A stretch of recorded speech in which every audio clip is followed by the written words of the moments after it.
फज्र की नमाज के बाद एक ऐसा अमल है जो आपके रिजक के बंद दरवाजे खोल देगा। ये कोई मुश्किल काम नहीं, सिर्फ एक लफ्ज है जिसे दोहराना है, और वो लफ्ज है इस्तिगफार। अल्लाह की कसम, अगर आपकी नीयत साफ होगी, आपका दिल अल्लाह पर पुख्ता भरोसा रखेगा और आप इस अमल पर यकीन के साथ अमल करेंगे तो आप पर रिजक की बारिश हो जाएगी। आज की इस वीडियो में मैं आपको मुकम्मल तरीका बताऊंगा। ये भी बताऊंगा कि कितनी दफा पढ़नी है, ये भी बताऊंगा कि कैसे पढ़नी है, और ये भी बताऊंगा कि इस अमल से रिजक की बारिश कैसे होगी। तो इस वीडियो को आखिर तक जरूर देखें, क्योंकि असल राज आगे चलकर खुलेगा।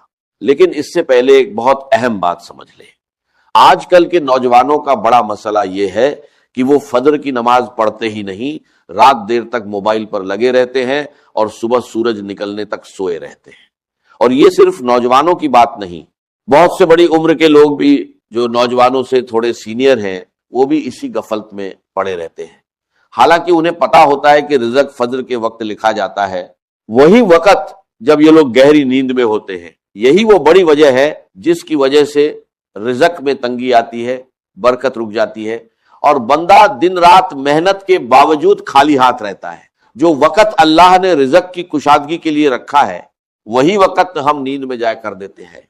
सूरह नूह में अल्लाह ताला ने हजरत नूह अलैहिस्सलाम की जबान से अपनी कौम को यह पैगाम दिया कि अपने रब से बख्शिश मांगो, बेशक वो बहुत बख्शने वाला है। वो तुम पर आसमान से बरसात भेजेगा और तुम्हें माल और बेटों से मदद देगा और तुम्हारे लिए बागत बनाएगा और तुम्हारे लिए नहरें जारी करेगा। ये अल्फाज महज एक नसीहत नहीं, बल्कि ये एक उसूल है जो कयामत तक के लिए है।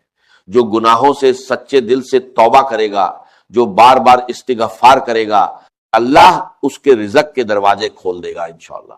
सोचे, हमारी जिंदगी में तंगी, कर्ज, कारोबार में नुकसान, नौकरी में रुकावट, ये सब कहीं ना कहीं हमारे गुनाहों, गफलत और फज्र की नमाज छोड़ने का नतीजा होते हैं। हम दुनियावी असबाब पर तो जोर लगाते हैं, मगर वो एक अमल भूल जाते हैं जो रिजक के दरवाजे खोलने की चाबी है। फज्र की नमाज के बाद वो वक्त है जब दिल अभी पुरसुकून होता है, शैतान का असर कम होता है और बंदा अल्लाह के करीब होता है। इसी लम्हे में अगर हम पुख्ता यकीन के साथ जबान से इस्तिगफार करने लगे तो ये अमल दिल की गहराई तक उतर जाता है और अल्लाह की कसम, यही वो लम्हा है जहां से रिजक के दरवाजे खुलना शुरू हो जाते हैं। इस्तिगफार का मतलब सिर्फ जबान से माफी मांगना नहीं, बल्कि ये दिल से शर्मिंदगी का इजहार है। ये इकरार है कि हम अपने रब के सामने कमजोर और गुनाहगार हैं, और ये पुख्ता यकीन है कि वो रब जो गफ्फार है, जो बार बार माफ करने वाला है, हमारी तंगियों को दूर कर देगा। लेकिन ये अमल कैसे करें, कितनी बार करें, इसका मुकम्मल तरीका और असल राज आगे आपको मालूम होगा, इसलिए ये वीडियो देखना जारी रखें। अब सवाल ये है कि वो लोग जो फज्र के वक्त जाग जाते हैं, नमाज पढ़ लेते हैं, वो क्यों फिर भी रिजक की तंगी में रहते हैं? क्या सिर्फ जागना और नमाज पढ़ना काफी है? जवाब है नहीं, नमाज पढ़ना फर्ज अदा करना है, मगर रिजक के दरवाजे खोलने के लिए उसके बाद एक इजाफी अमल दरकार है जिसे अक्सर लोग नजरअंदाज कर देते हैं। वो नमाज पढ़कर सीधा उठ खड़े होते हैं, मोबाइल उठा लेते हैं या दिन की मसरूफियत में लग जाते हैं और वही चंद कीमती मिनट जाय कर देते हैं जो अल्लाह ने खास तौर पर कबूलियत और कुशादगी के लिए रखे हैं। सोचे, जो शख्स रात देर तक सो नहीं पाता, सुबह मुश्किल से उठता है, फिर भी अपने आप को मजबूर करके फज्र की नमाज के लिए खड़ा होता है, अल्लाह के नजदीक उसकी ये मेहनत बहुत कीमती है। लेकिन अगर वही शख्स नमाज के बाद वहां से उठकर चला जाए तो वो उस मेहनत का आधा फायदा ही उठा पाता है।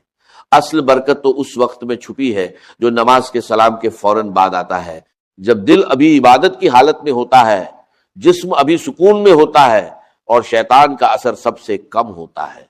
यही वो लम्हा है जिसे उलमा ने कबूलियत का खास वक्त कहा है।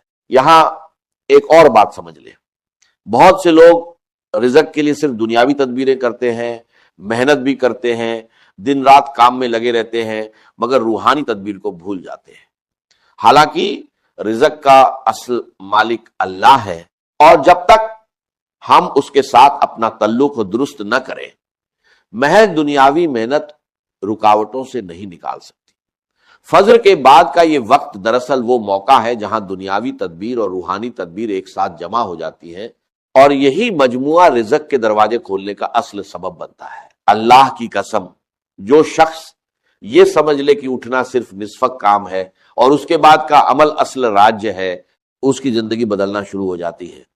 نبی کریم صلی اللہ علیہ وسلم کی زندگی میں ہم دیکھتے ہیں کہ آپ صلی اللہ علیہ وسلم نماز کے بعد بھی اللہ کے ذکر میں مشغول رہتے، فوراً دنیا کی طرف نہ لپکتے۔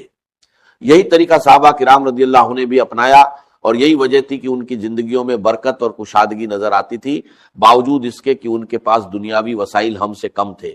تو اگر آپ سمجھتے ہیں کہ فجر پڑھ لینا کافی ہے تو یہ سوچ بدل لیں۔ اصل کام نماز کے بعد شروع ہوتا ہے، اور وہ عمل جو زبان سے نکلنے والا ایک ہی لفظ ہے آپ کی پوری زندگی کی سمت بدل سکتا ہے۔ یہی لفظ ہے استغفار۔